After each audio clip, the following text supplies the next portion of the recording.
médiation a un impact économique beaucoup plus important qu'on pourrait le supposer, et c'est encore un argument en sa faveur. Je vous cède la parole. Merci. Bonjour à tous. Depuis plus de 20 ans, chez Probéville, on a cette volonté justement de faire en sorte qu'on forme des médiateurs et qu'on considère que c'est un vrai métier à part entière. Aujourd'hui, on veut principalement chez Probéville, mais chez d'autres effectivement médiateurs, faire en sorte qu'on ait vis-à-vis justement des donneurs d'ordre une logique d'agilité et d'adaptabilité. Alors c'est des mots un peu à la mode, mais la logique c'est d'être directement lié en tout cas à l'évolution de notre société. Et je prends par exemple l'évolution effectivement de métier de médiateur social. Aujourd'hui on le fait évoluer vers des agents d'information, de communication et même de médiateurs de proximité. Et bien cet agent maintenant va mobiliser des compétences qui vont être hybrides, à la fois du rôle de médiateur social, mais aussi de l'agent d'information chantier, de l'agent d'accueil, voire certaines compétences de l'agent de surveillance pour ses capacités d'observation et d'analyse.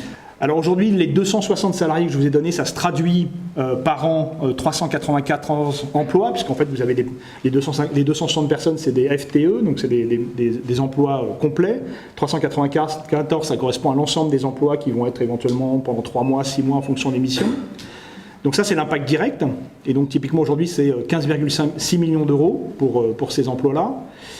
Donc ça c'est effectivement l'empreinte économique. Ensuite vous allez avoir des emplois indirects qui vont être, vous avez vu à la marge, typiquement 5 personnes qui vont être potentiellement les personnes avec qui on travaille, qui vont être le prestataire de la communication de Probéville, le prestataire informatique, etc. Et puis ensuite vous avez des impacts induits qui sont de 440 emplois, qui vont être en fait les personnes qui vont indirectement profiter de l'employabilité des personnes, puisqu'il est clair que quand vous remettez quelqu'un à l'emploi, il va consommer, il va utiliser des transports, il va régénérer effectivement directement un impact économique. Et donc vous avez ça. Le retour sur investissement de l'État, qui donne aujourd'hui 1,5 million d'euros à Probéville pour justement engranger puis commencer à lancer justement la machine, c'est un impact justement de 20,2 millions d'euros qui va être généré effectivement grâce au passage en tout cas par Probéville. Et vous voyez que on pourrait parler de retour sur investissement. Si on était une start-up, on aurait mis 1,5 million d'euros sur la table et on aurait généré effectivement, grâce à l'emploi et grâce à la consommation des ménages, 20,2 millions d'euros avec donc un ROI entre guillemets de 13 fois le montant.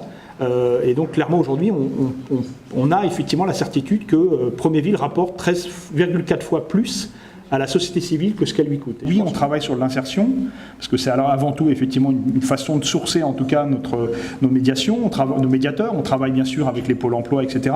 Mais surtout on travaille derrière à la formation et l'ingénierie, et qu'on donne justement pas une parenthèse, on va dire enchantée d'une personne qui aimerait travailler pendant 2 ans dans la médiation, mais lui donner ensuite la possibilité soit de monter sa propre entreprise, où on va l'aider à incuber justement son entreprise. On a mis en place des passerelles avec la SNCF. Au bout de 2 ans, les gens peuvent justement à travers différents scénarios devenir eux-mêmes cheminots, et on a vraiment cette volonté de pérenniser.